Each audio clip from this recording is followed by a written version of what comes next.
Ladies and gentlemen, Binnall of America!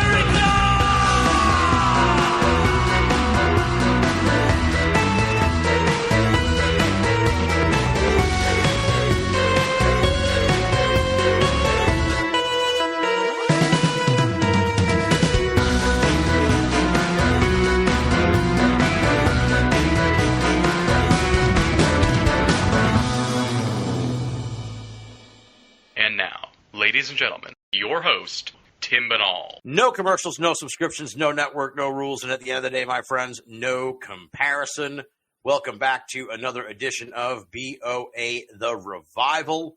And we've got a really, what I think is going to be an interesting program tonight. As I explained to our guest, as many of the listeners know, I'm a huge, lifelong wrestling fan. I've been a fan for 35 years, I think, now at this point, which is really crazy to me. And I was watching some clips online on Twitter, and somebody had posted a match with a guy named Cougar J. And I was like, who is this Cougar J character? I've never seen him before.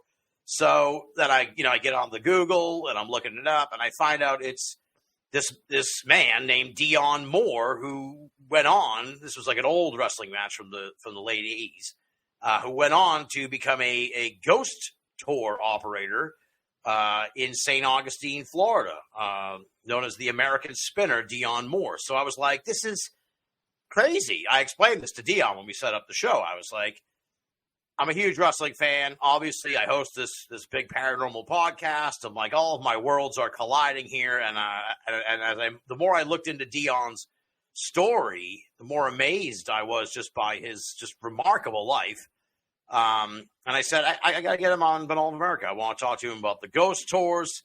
He's a cancer survivor. We'll talk about that, of course. And I want to talk about the wrestling days as well. So, a lot to talk about here. And I really appreciate him coming on the show. I know he's still battling on health issues and stuff like that. So, it's really cool of you to come on and give us some time, Dion. So thank you very much. And welcome to Binnall of America.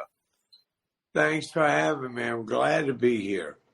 Had immunotherapy today. That's why my face is a little red, might be a little hoarse, but that's just part of the cancer game. I had to deal with it every 3 weeks. Just immunotherapy. The chemotherapy is gone because I hit remission December 27th of 2023.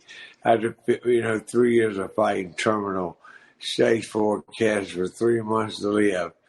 I've made it beyond, my friend. I've gone far beyond. Part of a miracle, it's some miracle of God. So I take it for what it is. I'm happy to be alive. Yeah, man. You've got quite the story here. And I guess generally we start out with the bio, the background, but sort of we're going to kind of talk, I guess, a little bit about your whole journey in a way. So tell me a little bit about who Dion Moore is. Where were you born? Where'd you grow up? How did you get led into this colorful life that you've had? I was born in Orlando, Florida. I was raised in Mooresville, North Carolina.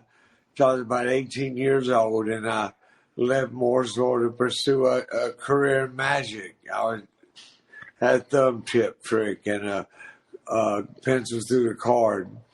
I actually worked the streets for 2 years for coins, doing magic tricks up in Richmond, Virginia, living in the woods. I come up a hard life, had an abusive stepfather, and it wasn't all great. It wasn't all glory. But once I left, got out of there about 18 years old, everything fell together.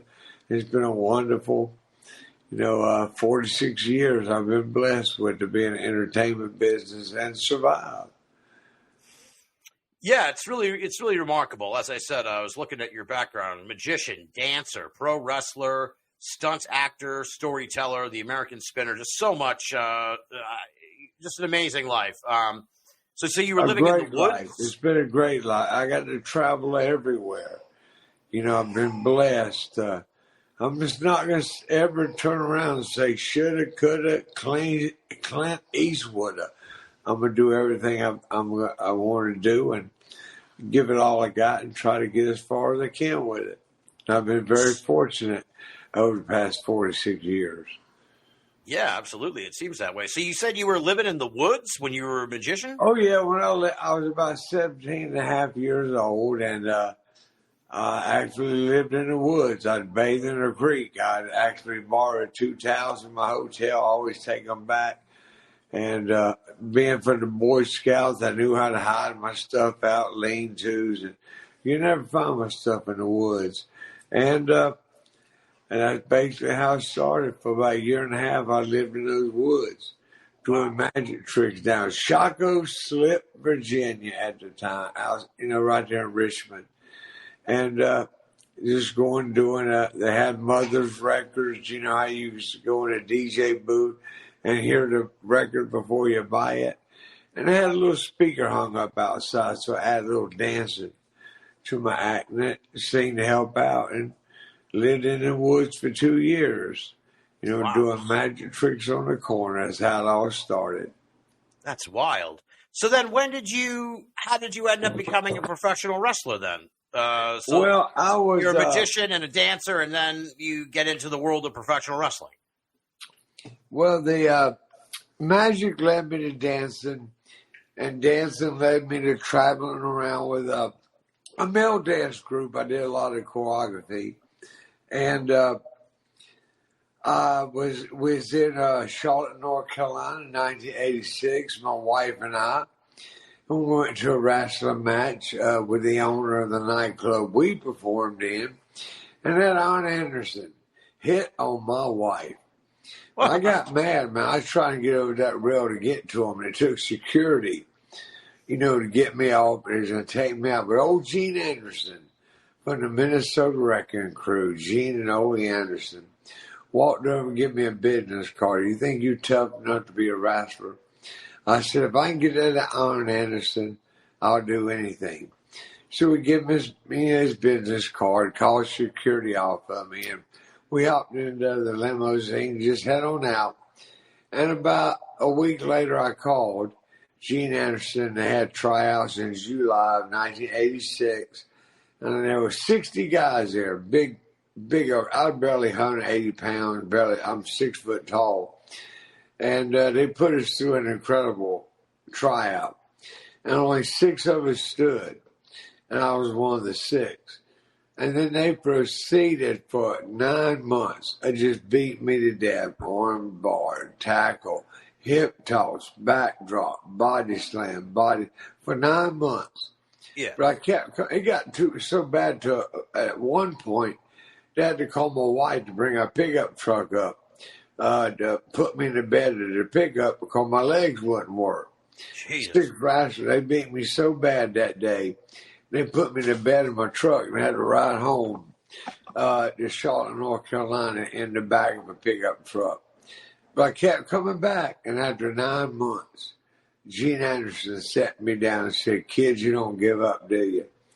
I said, "I'm going to be a professional wrestler." He goes, "You need to learn how to work."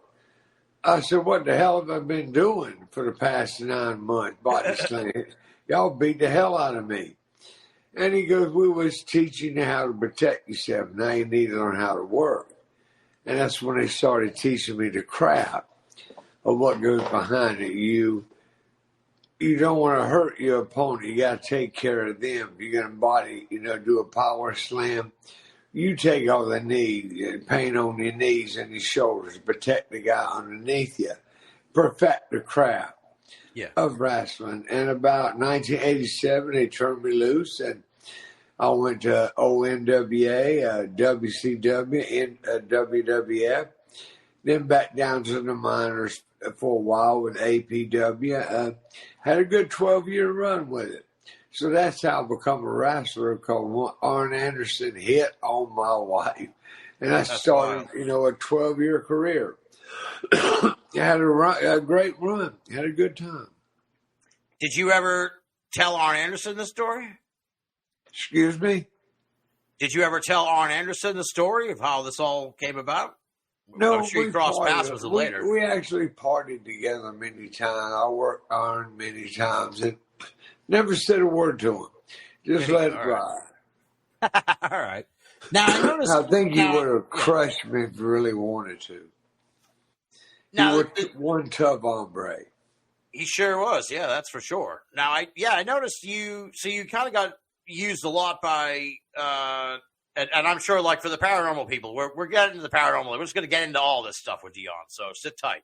But you use this enhancement talent a lot on these TV shows, right? Because that's a lot of the matches when you look up Cougar J. That's what you see. You get some of these like legends, if you will, which is pretty wild. I was very fortunate. I got to work on Anderson, Tully Blanchard, Barry Windham, Ric Flair, Brian Pillman, may he rest in peace, Sting many times, and Nikita Koloff a lot, $1 Million Man, Ted DiBiase, the Midnight Rockers, Shawn Michaels and Marty Jannetty, Rock and Roll Express, Ricky Morton and Robert Gibson. I got an Iron Sheik, Terry Funk. Yeah, it's a crazy. Actually, Andre the Giant. I've had the opportunity to be in the ring, and you got green wrestlers. They just don't let you in the ring with these power players. You know, these multi-million-dollar tickets.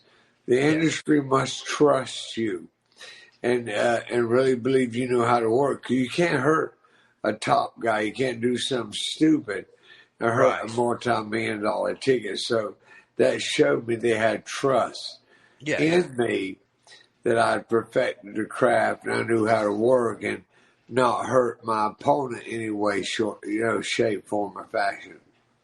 Yeah, that makes perfect sense. Yeah, and those enhancement guys don't get nearly. I mean, nowadays they do get a lot more credit. People look back on it and say like, "Oh, these guys were integral to the whole." Guys like you were integral to the whole business, the process. Wrestling from 1987 to 1993 would never be repeated again in wrestling history. Those 6 years changed wrestling forever. It just, the great storylines, the great angles they worked, and Turner going, Ted Turner wanting to buy NWA and turn WCW going against WWF. It was a golden era from 1986 to 1993. Just an incredible era in wrestling that really sent it into orbit. If it had not been for those 6 years, wrestling would not be what it is today. They made it an incredible time to be in that industry, and I'm glad I was there. Never made it to the top, made it to a mid-card, but at least I was in the show. And I'm thankful that I did get an opportunity to be in that era and work with a caliber of talent that I got to work with. I watch it every day. I cannot believe I was in the ring with Ric Flair, and I was starstruck on him. He was my idol. And I'm telling you straight up, when that music started, 2001, Space Odyssey, I'm sitting there going, damn, that's Ric Flair walking down the aisle. Yeah. He gets into the ring, takes his robe off. I'm going, that's Ric Flair. The bell rings. I'm going, it took to where he slapped me. I was so starstruck over being in the ring with Ric Flair that he literally had to slap me in the face to kind of bring me back to my senses and proceeded to have one of the best matches in my life. Ric Flair is the most scientific wrestler that will ever be in a squared circle. I don't care if 100 years from now, no one will ever be able to touch the science, the way the business works, and how to work a crowd than Ric Flair. And it'll never happen again. Yeah, absolutely. I was blown away because I was looking up your matches, and I'm like, I wonder if you had ever had a match with Ric Flair. Then I found it. I watched it tonight before I was like, this must be so incredible. Like, just the way you're describing it right now is like you're still kind of awestruck by the fact that, like, you wrestled Ric Flair, dude. That's amazing. That's Flair. That's Flair, even though he's in his 70s now. He's Flair. That's why he gets commercials today, because he's Ric Flair. Absolutely. The man behind the craft. No one has perfected the craft any better than Ric Flair. Any better. Now, where did the name Cougar J come from? Because it's a pretty unique moniker. I was in training at my mother's house, and they said they want me to come up with a name. I don't know what to come up with. And she just said, how about using Cougar J? I said, where'd that come from? I just thought about it. And so I said, that's what it'll be, Cougar J. My mother come up with that name out of nowhere, and I used it all the way up until, the 90s when I changed it to Backstreet Sonny Stone, trying to get away from the Cougar J. Yeah. So I went under Backstreet Sonny Stone and Doo-Doo Brown, downtown Doo-Doo Brown, under a mask in the late 90s. So how did this work? Like, you would show up at the shows and they'd be like, okay, you're in with Nikita Koloff tonight or whatever. You show up and there'll be a chalkboard up. And it'll be like Nikita Koloff versus Cougar J. His name's underlined, which he's going over. He's going to win. And Nikita's finished move was a Russian sickle. So, but as far as talking it out, or it's like choreography. We go over it in the ring. We talk about it in the ring. We discuss things with each other while we're in the ring. A combination. If Nikita would back me to the corner and say combination, I know that's a backdrop, that's an arm drag, hip toss, power slam, backdrop. Yeah. That one word means 4 different moves. And you know how to pinch your leg if there's too much pressure on someone, or you got a squeeze of the wrist, means reverse the arm bar I have on you, or either you've got it on too tight, loosen up. Harder to pinch, you're doing something wrong. It's all technique, like ballet dancing. Yeah. When they're like doing the minuet or the waltz, we're same thing. We communicate in the ring. We talk to each other. Yeah. Do this, to see what, because you never know you can't really plan it because you don't know how the crowd's going to react. So you got to play out the crowd. Referee's got the earpiece in, talking to the guys in back. Crowd's getting dead, time for a high spot. And he act like he's counting and saying something. The crowd's getting dead, let's do a high spot. Right. So we get up, do a few high maneuvers, then we bring him back down to either the arm that was working, the head, leg, or the midsection, whatever body part was working. We go back to that until we get to cue, time to do a high spot again. Well, time to take it home. It's time for Nikita's signal. Referee goes, let's take it home. And so we know then that what's coming next is a Russian sickle. And he takes the fall. I take the fall. He takes the pin. 1, 2, 3, and it's over. We do it all in the ring. People think it's choreographed and we talk about it before the match. It's not like that at all. You got your name on the board, whoever's on the line, who's going over, who's going to win. Whoever don't have the underline, you're going to lose. You're going to get squashed. You're going to get beat. Yeah. And that's just how it is. Sting, it's going to be the scorpion, the scorpion deathlock on your leg. Flying Brian Pillman, it was maneuvers from the top rope, arm bar, from the top rope from his finished move. The Baron von Raschke was the claw. But nowadays they do 50 backdrops and 36 arm drags. It wasn't like that. A clothesline was a finishing move. It was over. A backdrop was a ending of the match.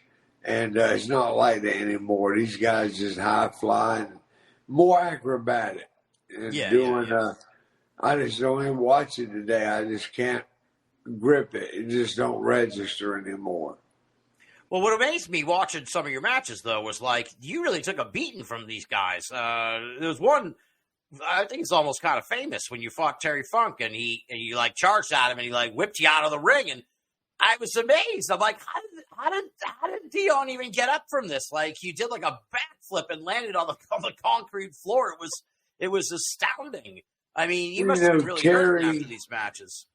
Terry Funk just followed me. I did the whole. He's just holding my hair in my trunks. I'm actually going. Right. I flew out the ring almost to the crowd, got high in the air for him. That was not Terry Funk. Just followed the motion. Of me going out the ring. Yeah, you charged at him, and he kind of like flew out twice. For Terry Funk. Yeah, it was amazing. I mean, hats off to you, man. I don't know if I would get up after something like that. So I was. We trained to fall, but you still. I don't care how much you train. Every time you land, it hurts. Yeah. Every time they say there's a spring in the ring, it's not so. It's 2x12 joists, it's plywood and foam. What you hear is the plywood hitting the 2x12s, solid as it can be.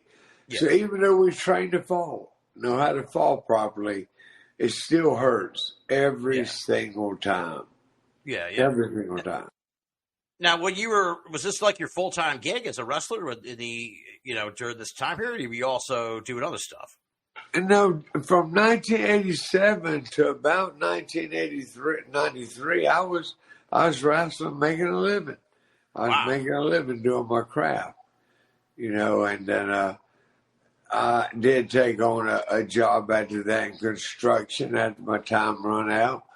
And then I kind of got into casino business as security, making sure no one would mess in the businesses. And then around 97, I picked up wrestling again with APW, a minor league, who Chief J. Eagles, he got access to Cindy to the show. He's the one who sent R-Truth, who I knew as K-Crush back then. But J. Eagle got him up to the show all the way to WWF. I'm happy for the boy. That I got a chance to actually tag team with him. R-Truth was an incredible worker. Yeah, he's like a WWE legend now at this point. So, he's back. They got him working now. Yeah, he'll probably go in their Hall of Fame. Did you ever kind of get worried that you were going to get typecast as the guy that lost to all the stars on TV all the time? Or was it just kind of like, I'm having the time of my life. Who gives a fuck? Was it kind of like that? I think I wasn't worried about that. I was worried about things I wouldn't do. And that's kind of what got me blackballed in the business. Dusty Rhodes, bless his soul. Virgil Reynolds, may rest in peace, but he actually ruined my career because I wouldn't slice my forehead up. I wouldn't stick a used syringe in my arm and pull out vials of blood, for them to shooting condoms with hot water so a rascal could stick the blood-filled condom in his mouth. And when Matt Suda put him in the sleeper, he'd bite down for the blood effect. Yeah. And that's Dusty said, that's your problem, Cougar. You're not dedicated enough. You'll never make in this business. And he was right, because when I went to the Northwest, Midwest territory, about 2 weeks later, I was canned. I went to Puerto Rico to wrestle, and about a week later, I was let go. It seemed like everywhere I went, and I found that it was Dusty, dropping a dime on me, He blackballed me, hurt me bad. I wish he never would have done that, but he did wrong by me, because I just wouldn't partake in some of the things they would do.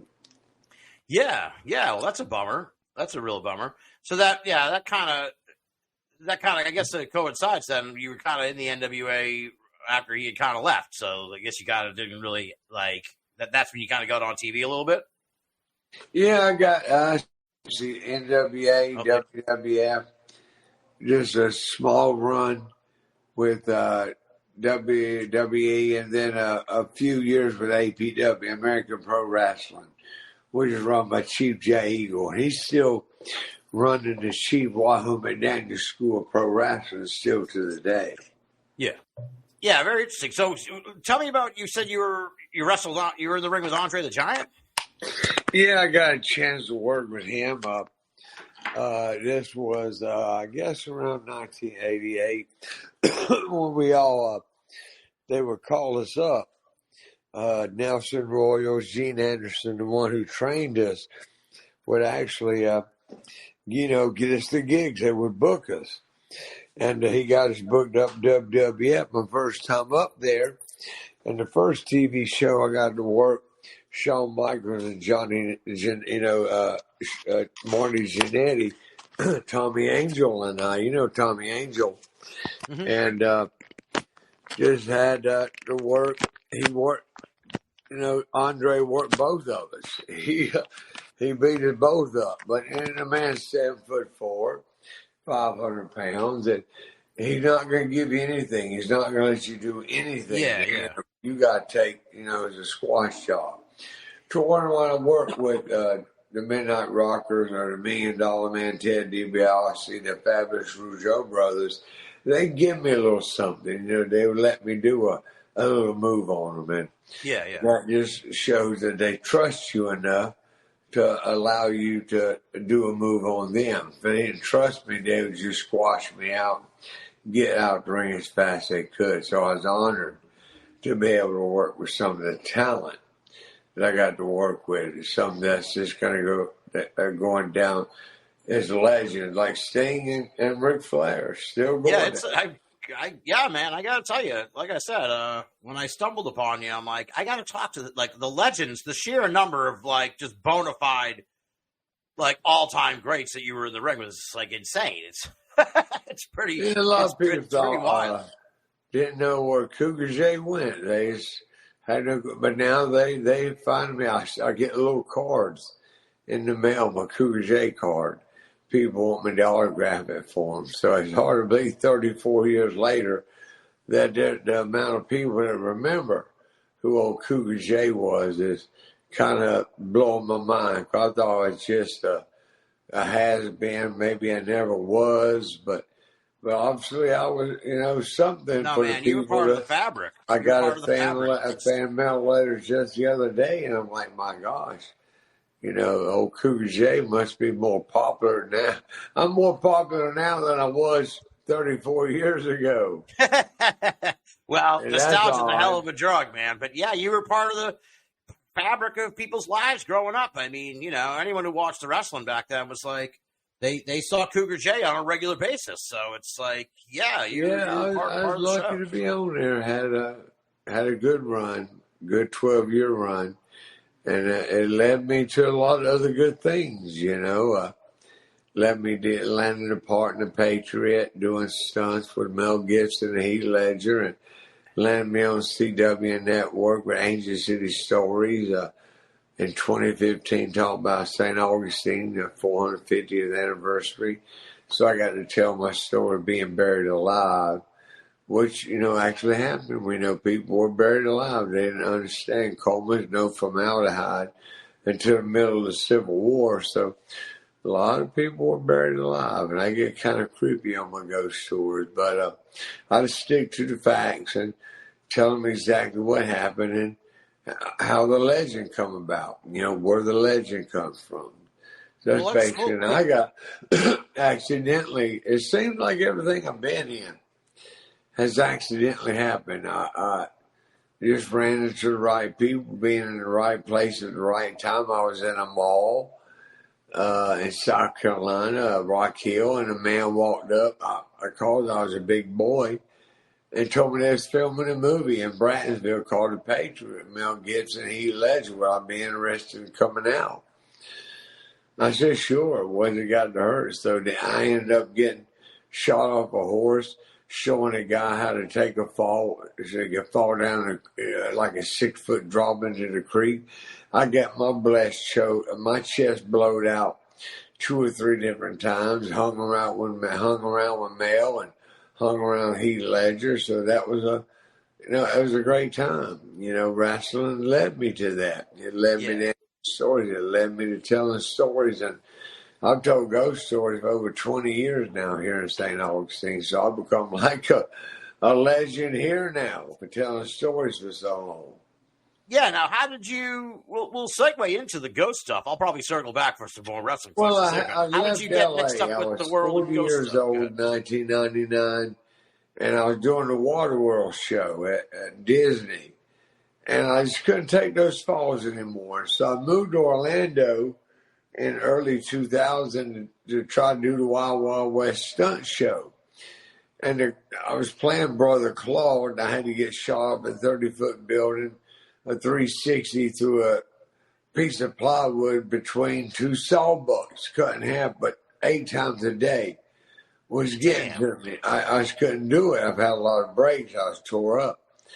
And my wife said, there's an ad here looking for horse and buggy drivers in St. Augustine. So I come to St. Augustine, drove them horse and buggies 2.5 years, and the ghost tour started. I was here when it actually started, and watch it go from 2 little companies to over 50 companies now, and how you'd be happy to have 4 people on your Saturday night tour when now they're booking 5 and 6 groups of 20 people per night, all the companies. So it's turned into quite a lucrative business. And I had my own business for 2014, 2020, but cancer kind of struck me down.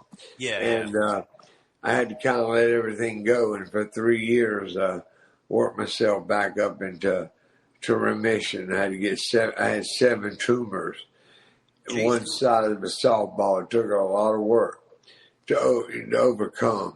Terminal stage 4 cancer with 3 months to live back in December 28th of 2020. And the funny thing is, 3 years on the mark. And how can this be mathematically impossible? How can it be possible that I was told December 27, 2023, I'm in remission and I'm going to live a long time now? 3 years on the date. Yeah. I mean, that's not mathematically possible with man. It had to do something with, with God, who I feel really, saved and healed me. Jesus gave me an 8-month start before cancer hit. Because I wasn't in a great state of mind prior to March 28 of 2020. I had a lot of money. I had a great house, a wife of over 40 years, 3 kids, 6 grandchildren. Had it all. But I had my demons. I was hitting a bottle. I was, doing like all rascals, getting mixed up in the drugs. Yeah. And he come to me as plain as day and told me, if you continue your ways, you will die. But if you change your ways, I give you 20 more years of life. My wife walked in and said, who you talking to? I said, I don't know. There's something in the room. Tell me if I continue my ways, I'm going to die. But if I change them, I'll live for 20 more years. And so I come out of that, vision serious, started working out, went from 170 to 207, and 8 months later, the cancer, I diagnosed with cancer and dropped 127 pounds. If I had not put on that extra 30 pounds after March of 28, 20, I would have been under 100 pounds. I would have died of cancer, but I chose to change my ways. I give up everything, dedicated my life to Jesus Christ, and that's basically what I do now. I'm an ordained minister of the gospel of Jesus Christ. I work for the Lord now. I'm putting Jesus over and set all these right. Because I feel he saved and healed me. I mean, don't take me wrong. Many factors. I had God. I had my family. I had friends. I had many prayers, a lot of love, a great medical team, and just an inborn need to survive and not go down. And that was my route. February 2021, hospice was in my house, wanting to make me comfortable. Forget about the trips. You're terminal. We can make you comfortable. I said, you can drug me till I take my last breath. If I'm going to die, I'm going to die like a man. I'm going to fight it with everything I got, because Jesus promised me 20 years ago, nothing supernatural is going to heal you. I said, I beg to differ. I said, I appreciate if you leave my house, and not being facetious, but just don't come back to my house ever again. Hospice never come, and here I am. Come July, February, 4 years later, still living. What if I would have taken a morphine until I died, tell my family goodbye? I mean, It's just amazing how everything worked out. And I'm still here. I'm still alive. Absolutely, man. You've had an incredible life. It's Incredible. pretty remarkable. 46 years of entertainment. I've been blessed. Never worked a real job in my life. Always had fun. Everything I've done. I'm not going to turn. Oh, I lost you, Dion. Uh-oh. You're coming in. There Oh, you I are. see you now. Ah, we did it.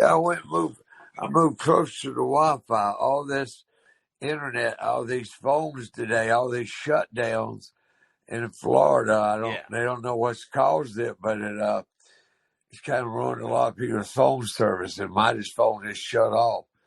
So still probably there's a lot of people's phones are just shutting off, and all throughout the country, it's, not stuff working.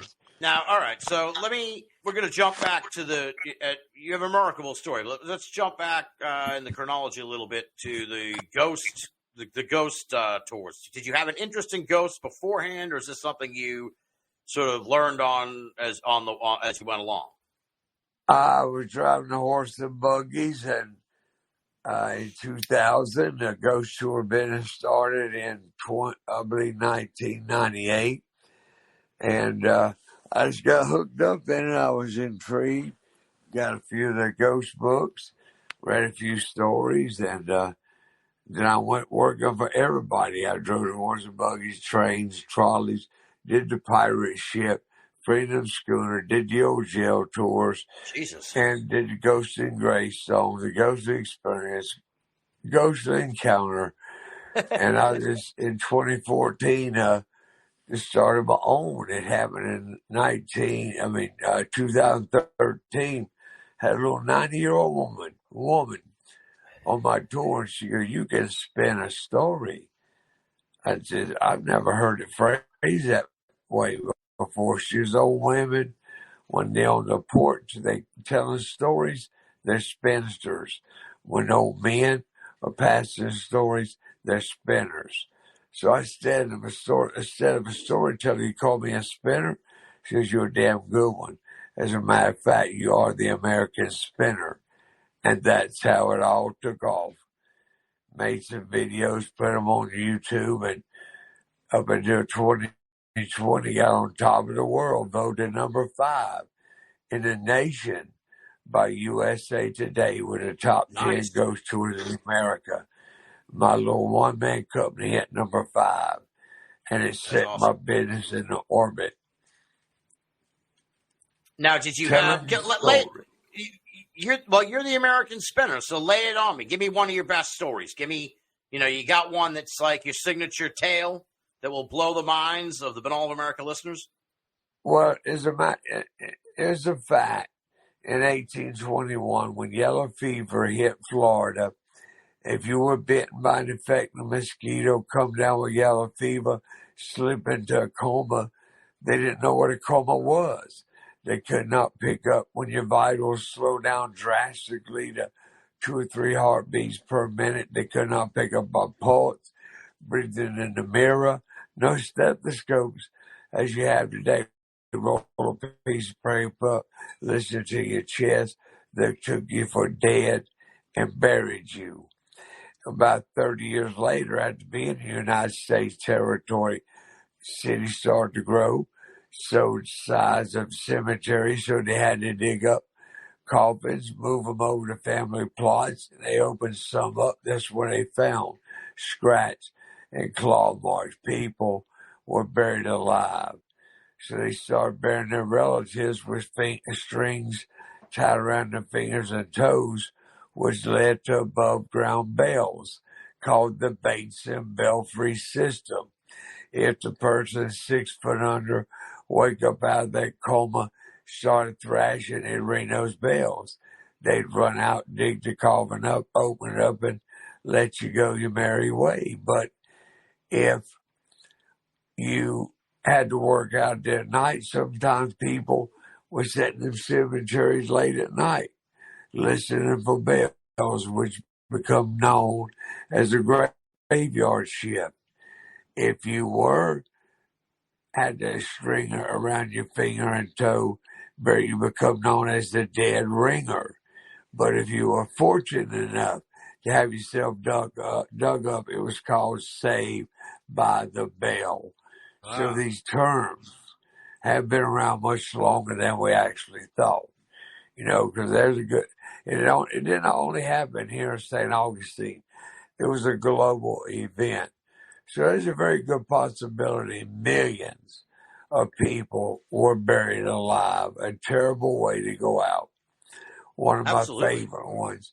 The other one was Chief Osceola, who Dr. Ween actually cut his head off after he died.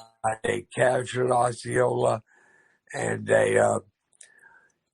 he had a high fever. They transferred him to Fort Moultrie in Charleston, South Carolina. And Dr. Ween actually cut the man's head off, brought the head back to St. Augustine, kept it in a jar of vinegar. He said, you could bring it out as a conversation piece. And when his oldest daughter got married, he'd give her the head of Osceola, which he had used in their younger years, sitting at the foot of the beds because they were misbehaving, where that Osceola's head would be staring at you, just staring at you. And his daughter didn't want the head. She didn't want the head at all. So I'm telling you, the head like disappeared. Some say it went to a museum in Washington. Some said it never left St. Augustine. But still to this day, no one knows where the head of Osceola is located today.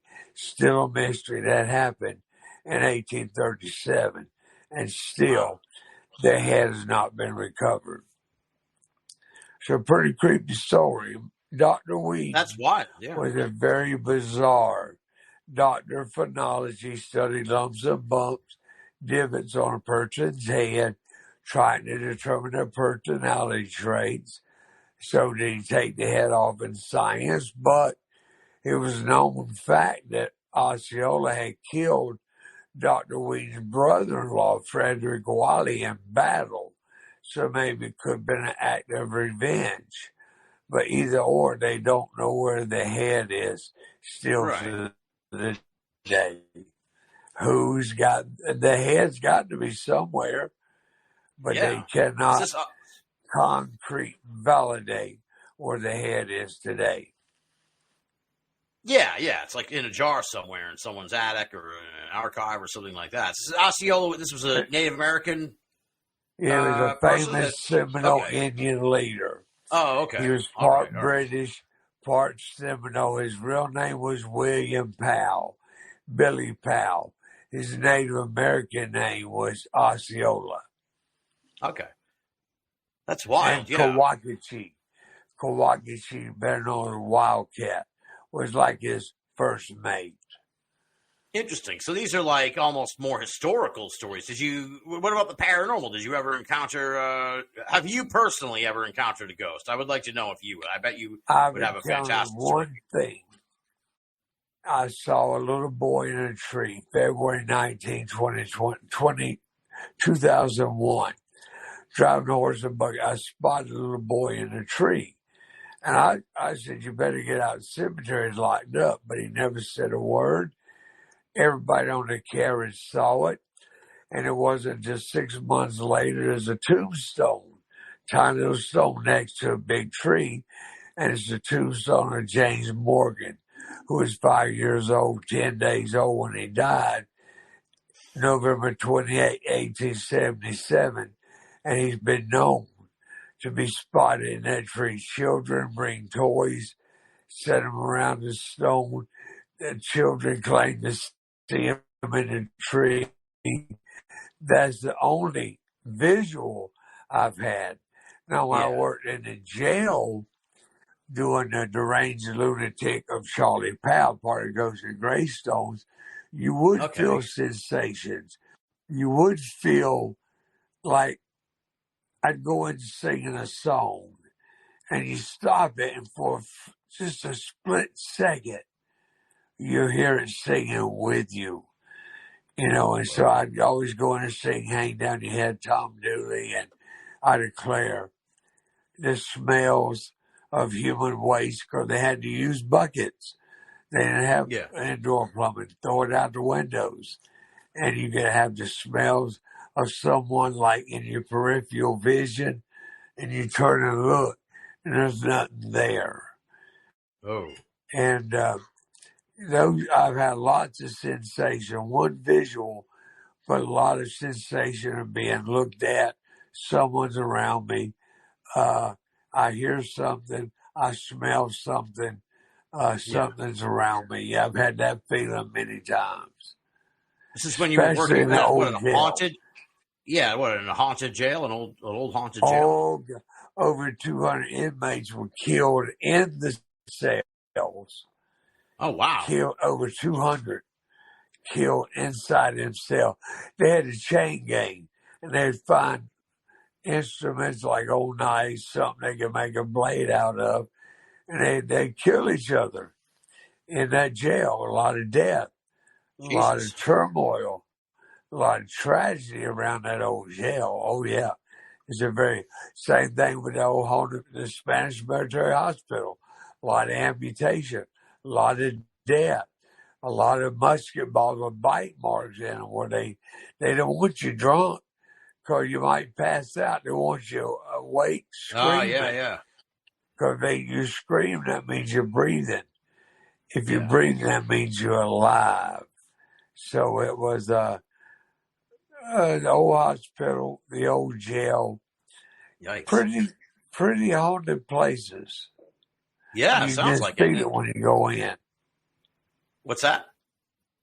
The old jail and Spanish military hospital. Yeah. Very, very active with energy, spirits. I'm a God-fearing man. I believe in God, but as in Hebrews 9:27, it states men are appointed to die once. After this, the afterlife. End of sentence. It doesn't say right then. Some churches say 40 years from now. Some people say at Judgment Day. So I do believe that there is spirit, there is energy. Our relatives, our people we know that are watching out for us around us today. Because I believe we're not going to be judged until the second coming of Jesus Christ. So yes, when people say, how can you be a man of God and believe in ghosts? I said, because it doesn't state specifically in the Bible what happens after you die. I mean, you either go to heaven or hell, but it does not say when. But Hebrews 9:27, men is appointed to die once. After this, the judgment, end of sentence. Nothing else. It doesn't tell you when. So Leaves a lot of I believe open for interpretation. I believe there's ghosts out there. Oh yeah. Yeah. It seems almost, it's paranormal, but it seems almost natural in a way. It just seems kind of makes sense if you think about it. Yeah, they are, I believe they're around us. Guardian angel. I feel my mother who died December 20th, 2012. I feel her around so much. My other siblings don't, but my family, my mother and I were very close. And I feel her every single day. So I know she's around. And she accepted Jesus as her Lord and Savior 2 months before she died. She was saved 2 months before she died. So I know for a fact my mother said, it's in John 14:2. In my Father's house are many mansions. If it were not so, I would have told you. I go to prepare a place for you. I feel my mother is one of those mansions right now. I believe she's walking with sweet Jesus. She was saved. Yeah. Well, amen, man. Yeah, I'm all about that. That's great. I'm in agreement that there's some kind of we exist alongside something of there's something there. There's something there. Now, did you ever have any weird experiences back when you were a wrestler? Like you were on the road a lot. Like what kind of anything strange out of the ordinary? You ever see a UFO or Bigfoot or anything like that? No, never saw UFOs or Bigfoot. Just a lot of strange things in the business. I mean, it's a dog eat dog business in wrestling, and no one's your friend. They may act like you're a friend, but we casual, we cordial. But most of the time, when shows up, occasionally we'll party in bars, but the majority of the time we just friends there and going. There's no friends amongst lions. Everyone's so afraid you're going to take their spot. So they're just, it's a dog eat dog world out there. Yeah, a lot of strange things as far as the business. Like I said, it's cutthroat. I wouldn't cut my forehead. I wouldn't pull blood out of my arm. I'm not dedicated enough. That's strange right there. And the same 8 guys use the same syringe. And I told Dusty, I'll do it if you give me a new syringe. He goes, that's your problem. You're not dedicated enough. You'll never make it in this business. Actually, that's just, blackball me out the business. Yeah. Scallywag. Now, did you get to hang out? You said you kind of sometimes you would hang out, but like, did you? Do you have any like? Sometimes we hang did out hang with Ric out. Flair ever, or any of these guys? Like, I remember a night he went and bought 150 kamikazes and had little shots on the trays, going around giving to everybody, And Ric Flair was pretty. I mean, I did them bumps for him. That man put $100 bill in my shirt pocket for doing the bumps I did for him. I could not believe it. Oh, I see what you're saying. Because he said, gave you like a tip. You took such a good bump, kid. Keep this. And he'd buy drinks for everybody. Flair was a fun one to party with. Kurt Hennig, may he rest in peace, was another one fun to party with. Of course, you couldn't keep up with Andre the Giant. There's man eat 3 boxes of dozen of donuts and 2 dozen eggs, drink a gallon of whiskey. I mean, there's no one can keep up with Andre. He was a partying man. Can't keep up with Andre Giant.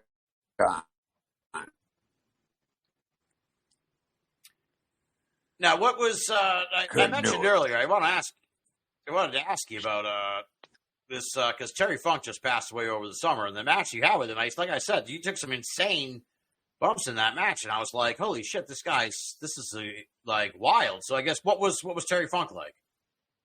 Oh, Terry Funk was incredible because the minute we hooked up, he goes, you know how to work, don't you, kid? I said, I'll do anything you want. I'm going to throw you out the ring. So I went out twice. Yeah. The ring. And then, man, we had pay phones at the time. We didn't have cell phones in 86, 87. And I was on the pay phone talking to my wife because he just did that movie, Roadhouse, with Patrick Swayze. And he's telling me what a nice guy Sam Elliott and Patrick Swayze was. And I was talking to my wife on the phone. I wrestled Terry Funk. He grabbed the phone, told my wife, this kid, your husband, going to be a superstar. He's an excellent worker. He knows how to work. I had a great match with him tonight. I mean, that was, to hear that coming from Terry Funk. Yeah, that's amazing. Very nice man. People hated him, his character, his gimmick, but he was so genuine and pure and just so nice. Most of them are nice. You got some of them that are assholes, but there are a couple of them that are very nice. I got to work with. Sting's one of them.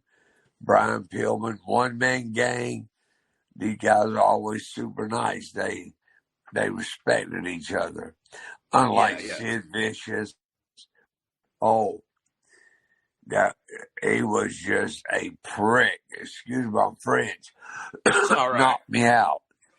Really? Vladimir Petrov, a total DICK. Just arrogant, the ultimate warrior, same way. These guys were just hung up on themselves and just didn't really care about the business. They just wanted to squash everybody, and no one ever could beat them. That's just the way they were. They were arrogant. Dangerous Dan Spivey, same way. Jack Victory worked with Paul E. Dangerously, total prick. Just hated working them. Didn't want to be around them. Yeah. Well, did you ever get into an instance where you were in the ring and it kind of broke down and you were like, oh shit, this isn't going the way it should be, in a sense, you know what I mean? Was it ever like, things happen. Those chops from Flair are real. Everything else he does, you use light as a feather. But when that man throws that chop in, it hurts. It hurts. But most of them are comfortably snug. They're not stiff to where they hurt you. Like Sid Vicious, Barbarian, he wouldn't mean to, but they were just stiff. Iron cheek. But these are the old timers, and they're used to that, beating the hell out of each other and bringing that stuff in good and stiff. But that stuff hurt. But that was just this time. You had to put up with it if you want to be part of the business. You got to deal with it. Yeah, well, I imagine it. I'm kind of astounded in a sense. You say you learned to fall because then you became a stuntman too. Like, I'm just kind of astounded that your body, like you must just have a high tolerance for pain as well as an ability to kind of know the right way to take a fall, I guess, right? Because just going from wrestling then to be a stuntman, it doesn't sound like you slowed down very much. I showed him how to fall off the horse after he got shot. Showed him how to take a 6-foot drop into a creek. I got shot out of a 65-foot deer stand on top of a pine tree, which wasn't even part of the movie. And then Mel blew my chest out. And that's what was seen. My whole face was on the I got to ask you now. Mel shot me. So that I just walked into it. It seemed like when the door closed. Yeah. So what? Another one open. When the door closed, another one opened. Every single time. Absolutely. Now, you said this twice now, so I have to ask. You say you taught them how to fall 6 feet into a creek. So how is that done? How do you, what's the trick, if you don't mind giving it away? We trained to land with bridging the back up, tucking the chin to the neck, landing square on top of your shoulders, your buttocks, and the bottom of your feet to take that blow. All those parts of your body has to land solid to take that blow. And I don't care how much you trained. Even if you're doing a backdrop hip toss, you're landing the same way. You're blowing out your LL4 and 5 and your cervical 6 and 7 by keeping your chin to your chest so your head won't snap back and arching your back so your butt and shoulders and the bottom of your feet can hit. So most wrestlers, when they get out of it, have a lot of disc problems in the LL4, LL5, and the cervical, the C6 and C7 for learning how to just fall. And it still hurts every time you land. I bet. Yeah. It's like, it's not... when you say like you learn how to fall, it's like it's not that you're falling painlessly. It's just like you're falling the least painful way to fall, right? There's not a non-painful way to fall. It's all going to hurt. Yeah, Jesus. That's why I'm all crippled up now. My knees hurt, my back hurt, my head. I can imagine. I Yeah. go through spinal and cervical and ablation when they burn deaden the nerves in my body, so I can just function today. Yeah, no, I mean it's remarkable. It's and then you were doing all this, like I said, then the stunt work is even like wow. So you were part of like these shows at what, like amusement parks and stuff? You say you did like a Wild West thing, like 8 times a day? Yeah, you had to do that fall 8 times a day in a Wild West stunt show, and I just couldn't do it. Yeah. I just couldn't do it anymore. I can imagine. Yeah. How long? Well, have I've you had been doing 30 this? breaks in my body. I've had a lot of pins, places, screws.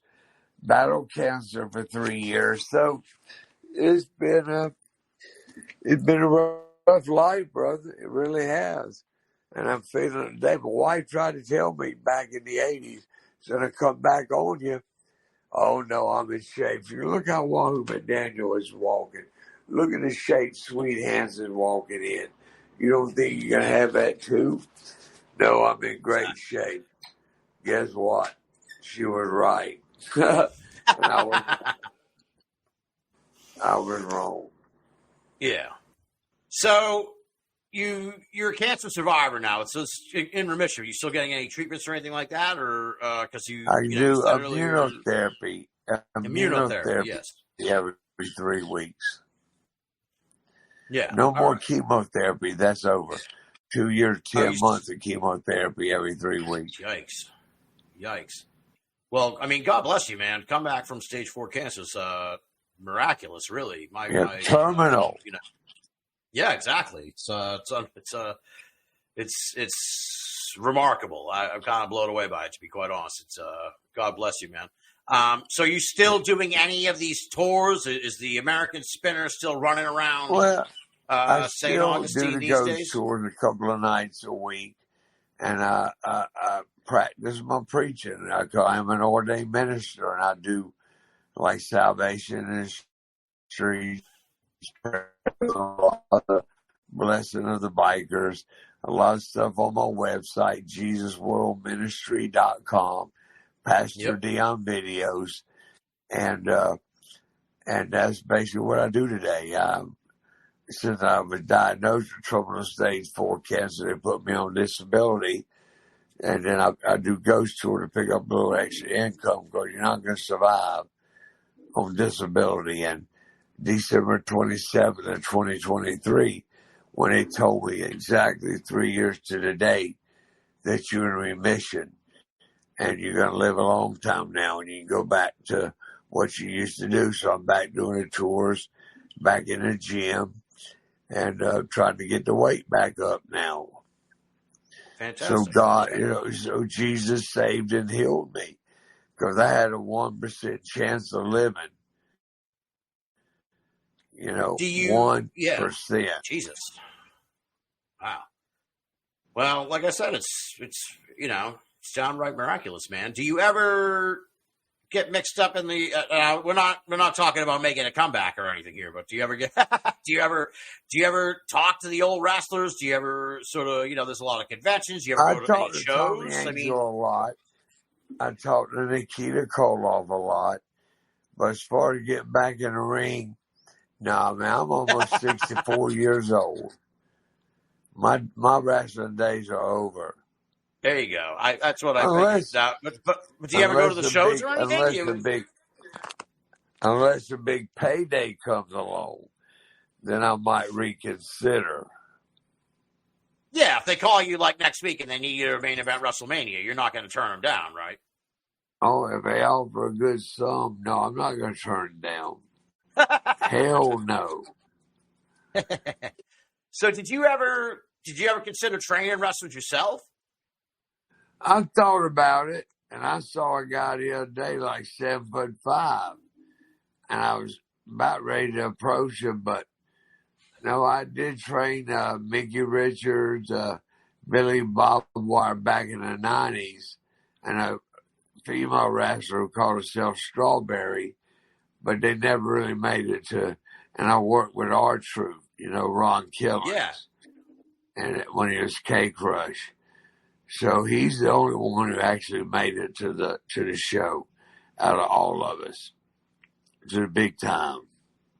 Yeah, well, I'd like to think, even if you didn't train him specifically, I'd like to think that the days on the road and working with R-Truth, you probably rubbed off on him and helped him in a big way. So, do you ever hear from him? You never know if the on the table, if some of us say, you get $1 to trade me, by gosh, I'll do it. I won't turn it down. There you go. Do you ever hear from R-Truth? Have you heard from him since you guys teamed up after all these years? Since he went WWF in 2000, I've not heard a word. I've emailed him, tried to call. He don't return any emails. I think he not even a courtesy call. That's a bummer. Well, it's good that you. Yeah, I guess that's the case. Yeah, I guess you're right, man.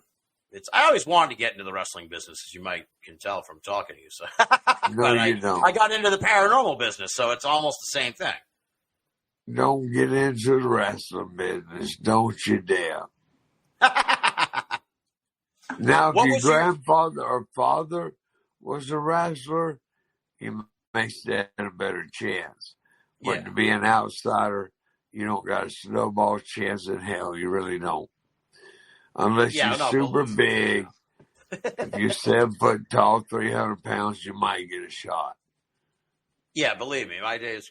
But for all the young people out there, don't even try. Now, I'm looking over your amazing life here. Magician, dancer, wrestler, stuntman, storyteller. Do you have a favorite era? You're like Taylor Swift. You really are, Dion. You're like Taylor Swift. You have the different eras of your life. So is there one particular era that you remember most fondly?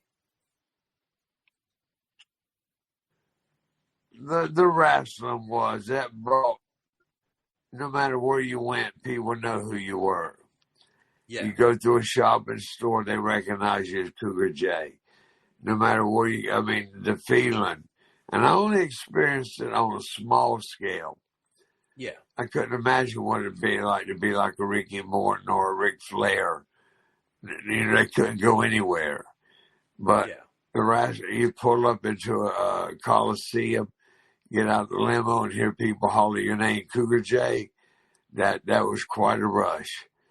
And hear them chant your name in an auditorium, Coliseum, Cougar J. That not a better feeling in the world to have 40,000 people screaming for you.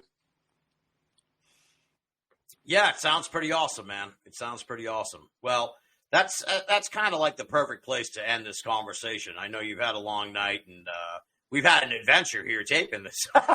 So I got that therapy. That's why my face is so red. That the chemotherapy makes my voice hoarse. I can't, it makes your body ache. Yeah, man. I hugely appreciate you even coming on and having this conversation tonight. So, like I said, it was great. It was an honor, man. I really appreciate it. I had a blast. This was a lot of fun. I'm glad you did. I had a good time too. And not only was it feel better. Fun, Dion, but it was uplifting because your story, your cancer survivor's story, survival story is really tremendous. Yeah, it should give hope to everybody else out there that, never stop fighting if you're, if you get waylaid. Never stop fighting. Run hospice out of your house. There you go. Well, thank you. Don't let hospice in. They're going to drug you to death. Exactly. There you go. So just keep fighting like Cougar J, and everything's going to be all right. So thank you so much, man. I really appreciate it. It's really been a thrill, and God bless you, sir.